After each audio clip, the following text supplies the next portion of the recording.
আমাকে মেরো না বাদশা, আমাকে ক্ষমা করে দাও। তোকে ক্ষমা করলে আমার বাবার আত্মা কষ্ট পাবে। বাদশা, আমি কাজ করতে পারলেই খুশি, মানুষের সেবা করতে পারলে নিজেকে ভাগ্যবান মনে করি। ফুড ইন্সপেক্টর রাসেল আমার কাছে মোটা অঙ্কের ঘুষ চেয়েছিল, আমি দিতে পারিনি বিধায় ইন্সপেক্টর আমার বিরুদ্ধে কেস ফাইল করেছে। যেমন করেই হোক আমার এই ফাইলে 3টে সই এনে দিতে পারলে আর কোনো চিন্তা থাকবে না। ওই ইন্সপেক্টর ঠিকানা কি? রবিন টাওয়ার। রবিন টাওয়ার।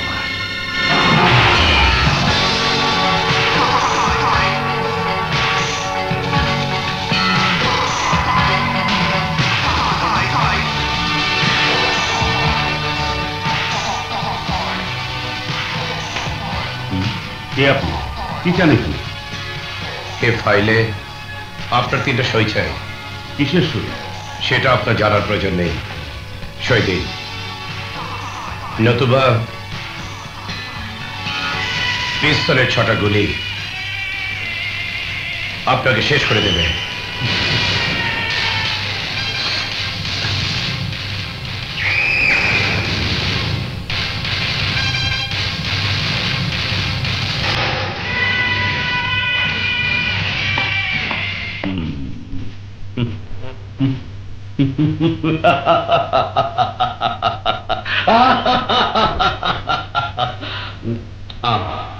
ধরো।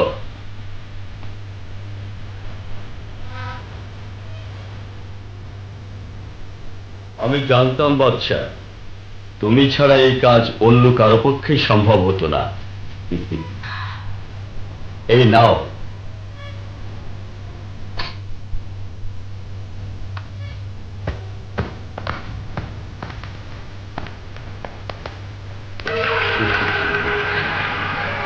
এবার ওই ফুড ইন্সপেক্টর বুঝবে নকল দুধের ফাইলে গ্যারান্টি সার্টিফিকেট দেওয়ার পরিণতি কত ভয়ঙ্কর।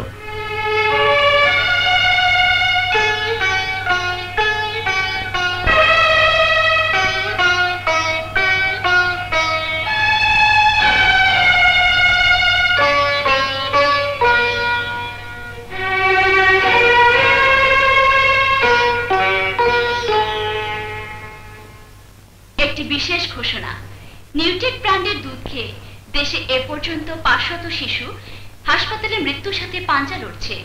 নিউটেক লেভেলের বেবি ফুড না খাওয়ানোর জন্য দেশের সমস্ত মানুষকে বিশেষভাবে অনুরোধ করা হলো। বেবি ফুডের ব্যাপারে আমি কিছুই জানি না। বাবা, টিভিতে সব কি শুনলাম? এত বড় জঘন্য কাজ তুমি করতে পারলে? তুই বিশ্বাস কর নীলা, আমি জেনে শুনে কোথাও কিছু করিনি। তাহলে তোমার নামে এই নিউজ হলো কেন? আমিও তো তাই ভাবছিলি Neela. Mister Rasel, you are under arrest. টাকা ঘুষ কেলেঙ্কারি করার পরও প্রশ্ন করছেন, কিছুই বুঝতে পারছেন না? এসব আপনি কি বলছেন? আমি তো কিছুই বুঝতে পারছি না। থানায় গেলে সব বুঝতে পারবেন। ইন্সপেক্টর, এসব কি হচ্ছে? ইন্সপেক্টর, আমার বাবাকে আপনি... sorry miss Nila, this is warrant paper. Mister Russell, please চলুন। বাবা, বাবা,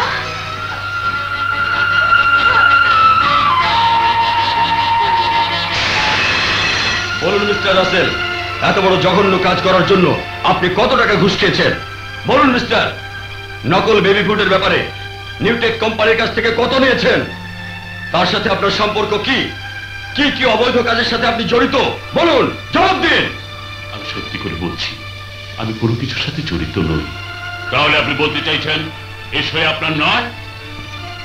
হ্যাঁ, এটা আমারই সই। ফুড কেলেঙ্কারিতে আপনি সরাসরি জড়িত? আমি জড়িত নই অফিসার। গতকাল আমার কাছে কয়েকজন খারাপ লোক এসেছিল, তারা জোর করে আমার কাছ থেকে সিগনেচার নিয়ে গেছে। বাহ, আপনি ছবির কাহিনীর মতো বলবেন আর আমরা তা বিশ্বাস করে গেলাম। কি ভাবছেন নিজেকে? Mister Hira. Yes sir. Seriously ব্যাপারটা দেখো। Okay sir.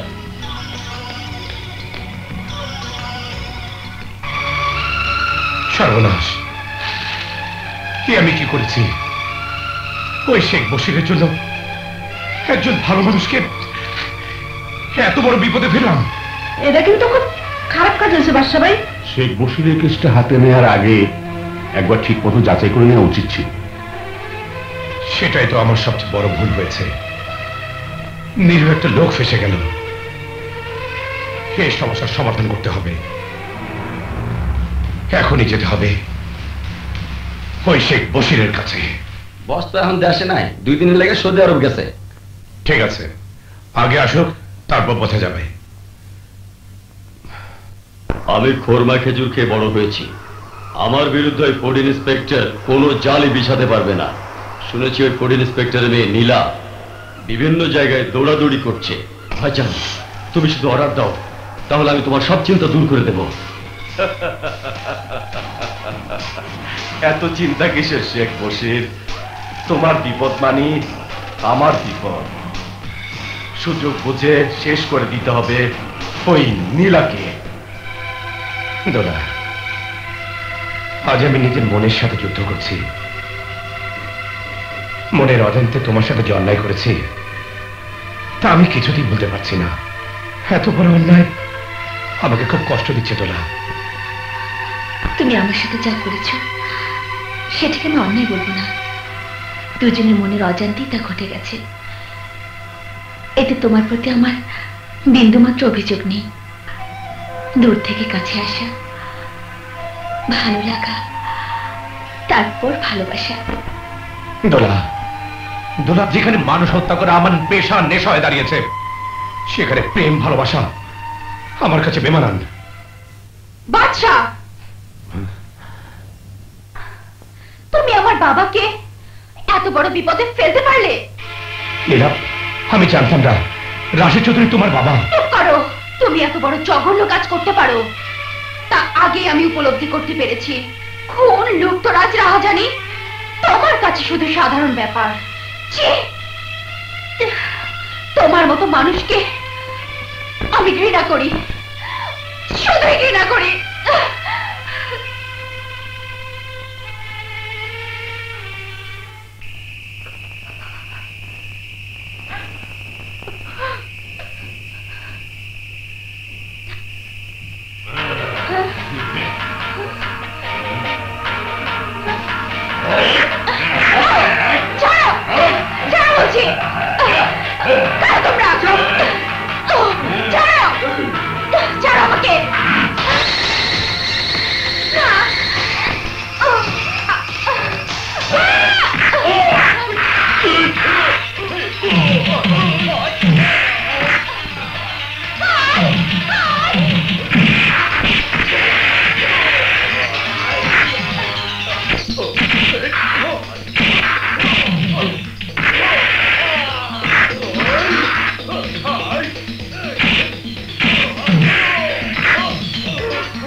কে আপনি? আর ওরে বা কারা? কেন আপনাকে ওরা মারতে চেয়েছিল? আমি জানি না ওরা কারা, তবে এটা নিশ্চিত শত্রুপক্ষে কেউ হবে। আমার বাবা ফুড অফিসার আছেন, মিথ্যে ঘটনা শিকার। How strange! আপনি তো মহাবিপদে আছেন। ঠিক তাই। আচ্ছা, আসি। ওকে, বাই।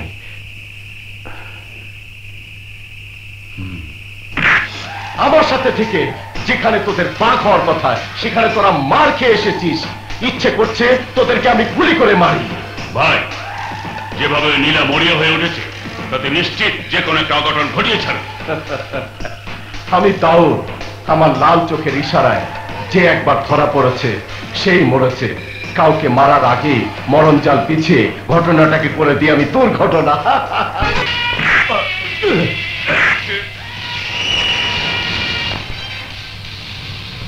তুই আমাকে দিয়ে কত বড় পাপের কাজ করিয়েছিস। আজ তোকে থানায় গিয়ে স্বীকার করতে হবে এ কাজ তোর। তোর কাছে দুটো রাস্তা খোলা আছে। এক, তুই স্বীকার করবি। 2, এই পিস্তলে একটা বুলেট খেয়ে মরে যাবি। কোনটা নিবি বল? আমাকে মেরো না, আমাকে মেরো না বাচ্চা। আমি সব জায়গায় স্বীকার করবো এই কাজ আমি করেছি। তাহলে আয় আমার সাথে, চল চল। এই নিন অফিসার, এই সেই ক্রিমিনাল যে ফুড ইন্সপেক্টর রাসেল সাহেবকে এত বড় বিপদের মধ্যে ফেলেছিলেন। সেন্ট্রি, স্যার, ওকে লকআপে ঢোকাও। Thank you. আপনি একজন নিরাপরাধ লোককে বাঁচাতে সাহায্য করলেন, কোর্ট এর সুরাহা করবে। Sentry, sir. মিস্টার রাসেলকে ছেড়ে দাও। Yes sir. Oh no, Sheikh Bashir police হেফাজতে বন্দী। পুলিশের টর্চার সহ্য করতে না পেরে মুখ ফসকে আমার সবকিছু ফাঁস করে দিতে পারে। চিনি আনতে হবে, নয়তো পৃথিবীর বুক থেকে সরিয়ে দিতে হবে সারা জীবনের জন্য। ভাইয়া, এটা বড় কঠিন কাজ, তোমার এসব লোকজন দিয়ে হবে না। ভাই, আর সেজন্যই আমরা এই কাজটা করবো। সাপও মরে যাবে, লাঠিও ভাঙবে না। হে কি বলে ভাইয়ের মতো ভাই। যা, শেখ বশিরকে মুক্ত করে নিয়ে আয়, নয়তো শেষ করে দে ওকে, শেষ করে দে।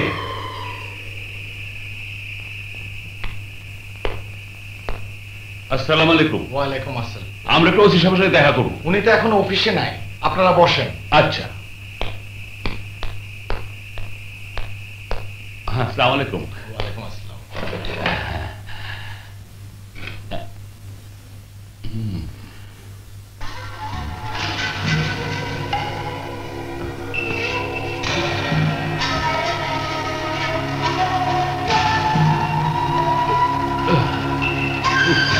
স্যার কখন আসবেন?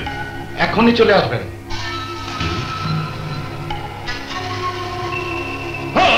সালাম। আসছি ভাইয়া, জলদি আয়। আসছি ভাইয়া।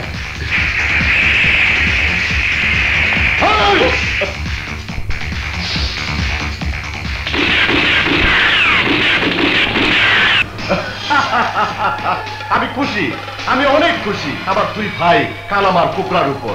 কি বলো পণ্ডিত, তুমি খুশি না? রাম রাম রাম রাম, একেই বলে রক্ত, তাই তো ওরা আপনার এত ভক্ত। ভাই, আমি তো ভাবছিলাম যাবজ্জীবন কারাদণ্ড শেখ বশিরের জন্য নিশ্চিত হয়ে গেছে। থানা হাজার থেকে ছুটিয়ে আনা তোদের কাছে সামান্য ব্যাপার মাত্র। পুলিশ যদি তাকে না মারতো তাহলে আমি তাকে মেরে ফেলতাম। একজন ওয়ান্টেড আসামিকে দুর্বৃত্তরা থানা হাজত থেকে নিয়ে যাচ্ছিল, আর তোমরা তাকে গুলি করলে। This is our departmental Prestige concern. তোমরা আরো সিরিয়াস হও, নয়তো উপরের অর্ডারে সবাইকে কাটতে হবে।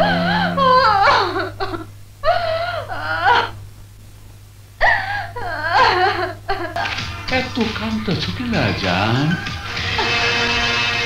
কি চাই এখানে?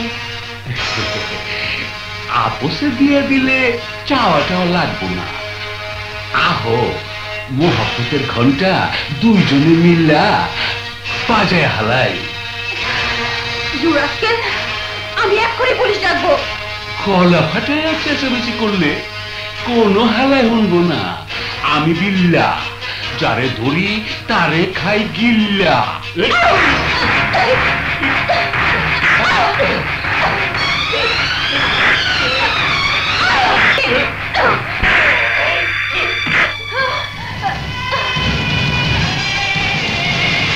বাদশাহ, আমি বাদশাহ, ফুটপাতের বাদশাহ।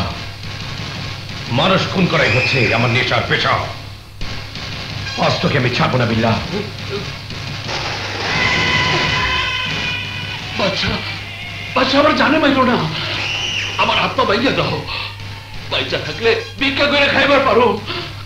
তুই হলি একটা পাপ, তোকে বাঁচিয়ে রাখলে আরো অঘটন ঘটবে, আরো পাপ বাঁধবে।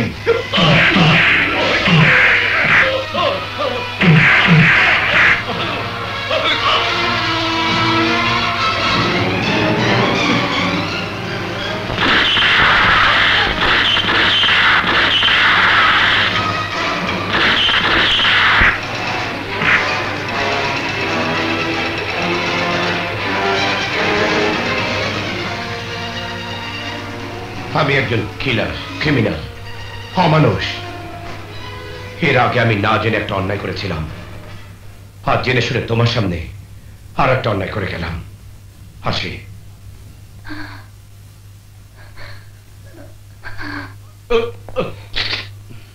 ডোন্ট মুভ বাদশাহ, বেরিয়ে এসো, বেরিয়ে এসো বলছি। কোনো চালাকি করবে না, আমার কাছে ধরা দাও, নয়তো গুলি করতে বাধ্য হব। মানুষের লাথি খেয়ে ফুটপাতে বড় হয়েছি, ফুটপাতের বাদশারে মুখে গুলি এসে গুলি ফিরে যাবে। অনেক শক্ত এই বুকের পাঠা অফিসার, অনেক শক্ত। আরে এসপি সাহেব আপনি?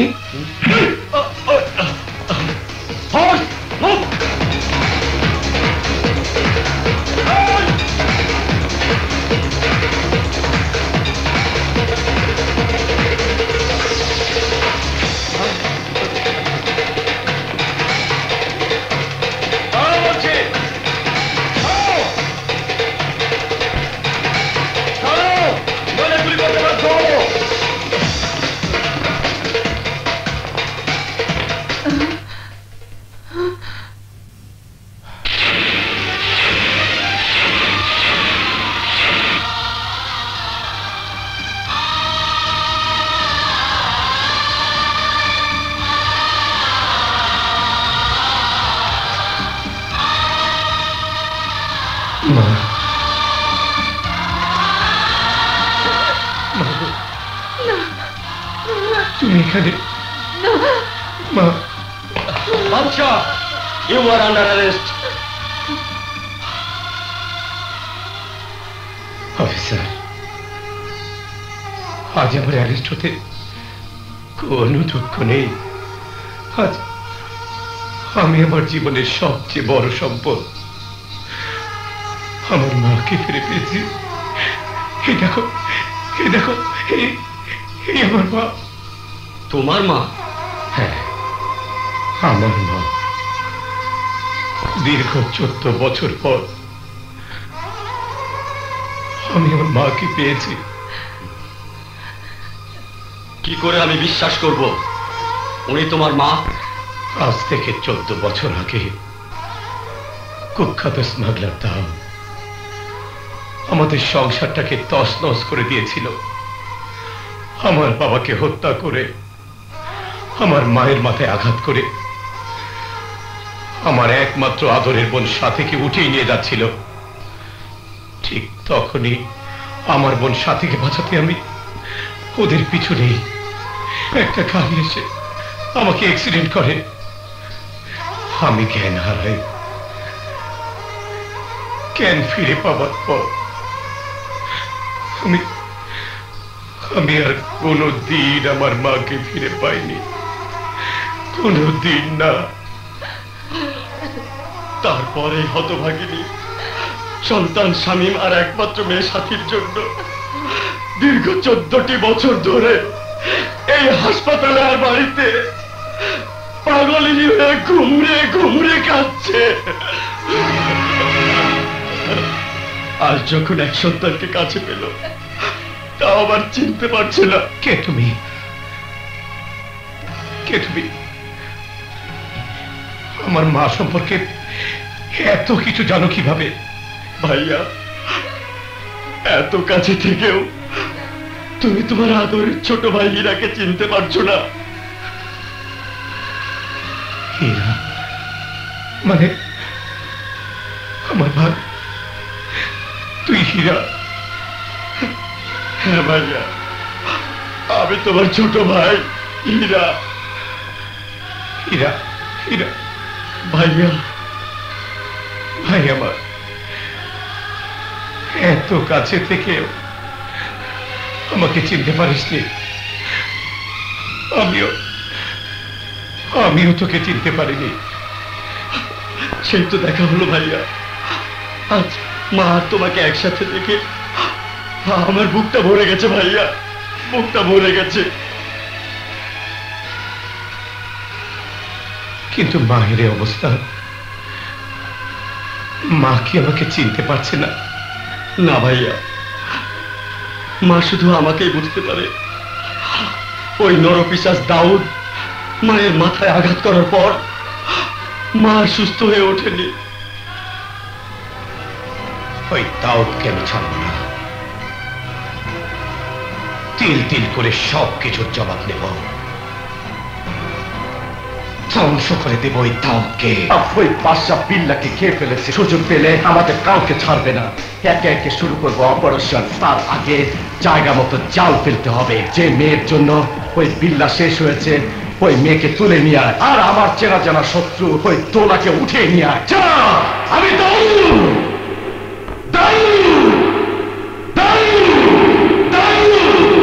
এবার বাদশা সহ সবাইকে ধ্বংস করে দিব। তুমি যাই বলো, আমি আর তোমার কোনো কথাই শুনবো না। আমাকে সঙ্গে নিয়ে চলো। সাথী, পাগলামি করো না।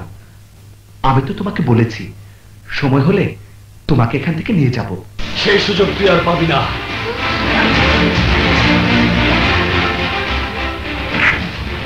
আমার এলাকায় এসে তুই আমার বুকে চাকু মারছিস?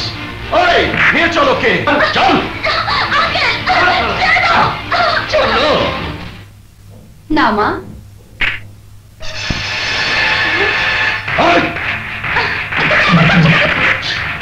ছাড়ো বলছি, ছেড়ে দাও আমাকে, ছাড়ো।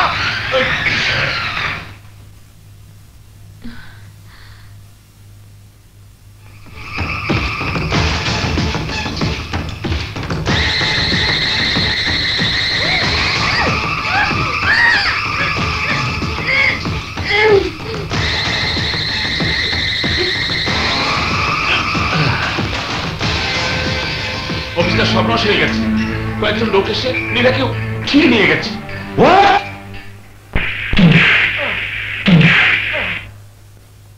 ততক্ষণ পর্যন্ত মারতে থাক যতক্ষণ পর্যন্ত ওর দম বের না হয়। আমার আসল পরিচয় জানলে এখনই তুই আটকে উঠবি। আমি হচ্ছি ডিআইজি হায়দার সাহেবের একমাত্র ছেলে। না, ও আচ্ছা আচ্ছা, তাহলে তুই ওই ডিআইজির ছেলে। ভালো। কোবরা, মারতে থাক।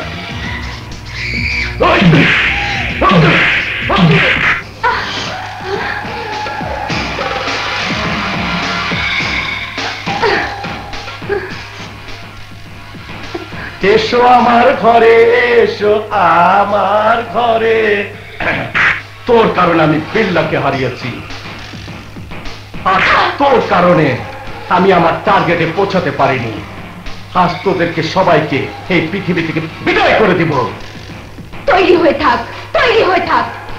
আমার বিশ্বাস তোকে ধ্বংস করার জন্য আল্লাহ কাউকে না কাউকে পাঠাবেই। দাউদ, তুই আমার সমস্ত ফ্যামিলি ধ্বংস করে দিয়েছিস। আমার হাতে তোর মরণ আছে বলে আল্লাহ আজও আমাকে বাঁচিয়ে রেখেছেন। আমার হাত থেকে তোকে কেউ বাঁচাতে পারবে না, শয়তান।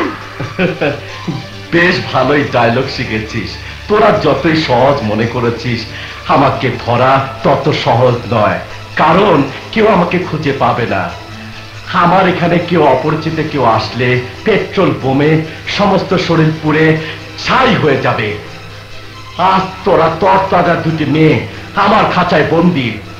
কতদিন ধরে রং তামাশা করি না, তোদের রূপ আর যৌবনের আগুনে আজ নেচে গিয়ে আমাকে পাগল করে দিবি। পাগল! হ্যাঁ, এই জাহান্নাম থেকে বাঁচতে হলে আমাদের রূপ যৌবনের পসরায় নাচে গানে তাকে পাগল করে রাখতে হবে। আমার মা বাবা ভাই বোনের মৃত্যুর প্রতিশোধ নিতে হলে তাকে ছলনার জালে আটকাতেই হবে।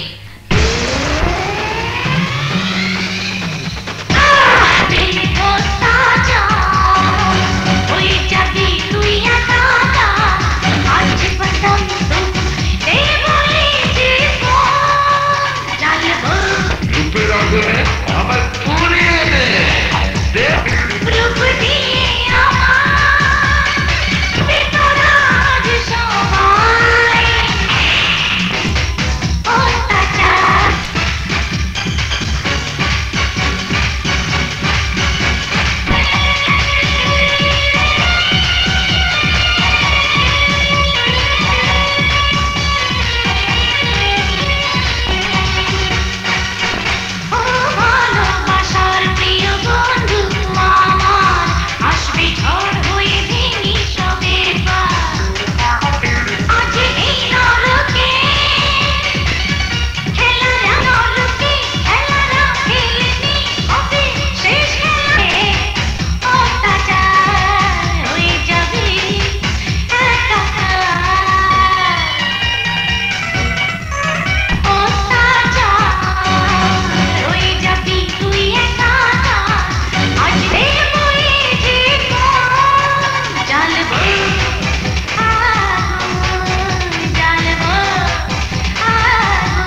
দলবল নিয়ে আক্রমণ করেছে। কোবরা, চল তো দেখি।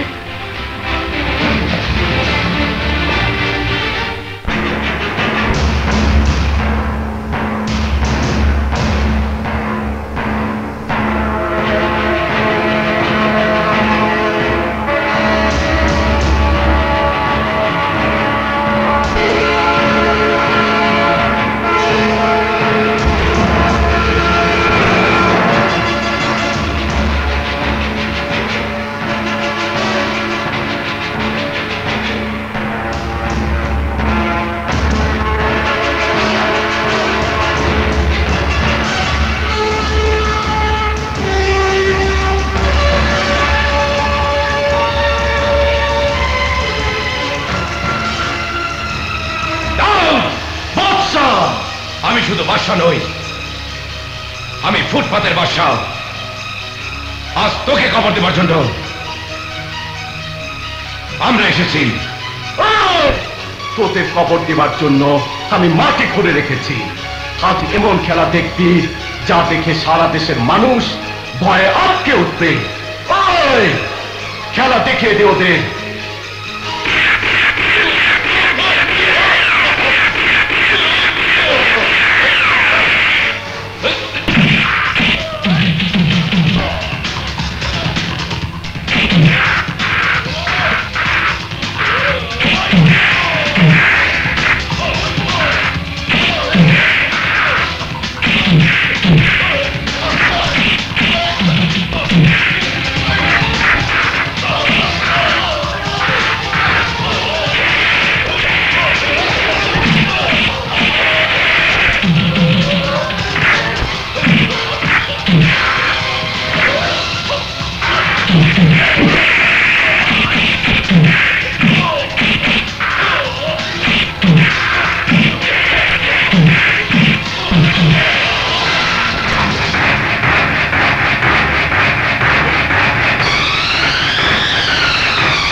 আরে আপা, আপনার এই অবস্থা কি করে হলো? আপনাকে আমার পরিত মনে হচ্ছে। হ্যাঁ, আপনি ঠিকই ধরেছেন। আমি তখন ওসি ছিলাম। হ্যাঁ, আপনি তো ওসি সুলতান সাহেব। হ্যাঁ, আমি সেই ওসি সুলতান। আল্লাহ আপনাকে বাঁচিয়েছেন। দীর্ঘ 14টি বছর আপনি স্মৃতিবস্তু ছিলেন। 14 বছর? আমার স্বামী মীরা সাথে ওরা এখন কোথায়? ওরা সবাই এখন কোথায়? ওদের কাছে আমাকে নিয়ে চলো। ওরা সবাই আছে। হ্যালো,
হয়েছে। হীরা ফোন করেছিল, রানাকে সন্ত্রাসী দাউদ তুলে নিয়ে গেছে। দাউদ? হ্যাঁ। চল আমার সাথে।